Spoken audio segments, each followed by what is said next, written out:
Hello everyone, in this video I'm going to show you how to clear search history on TikTok. So for you to be able to clear your search history on TikTok, here's how you can clear everything at once. So you tap on your TikTok account, then you tap on the profile icon, then you tap on this 3-line icon at the top, then you tap on the settings and privacy on your profile account, then you scroll down a little, then you tap on activity center.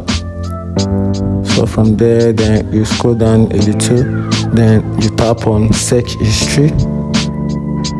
Then give you a few seconds. You can see currently right here I have no search history, but in your own case you have search history. There will be an option where you can easily clear them off at the down side of the screen. Just tap on it and that's it. So that's it. If you find this video helpful, like and follow for more. Thank you.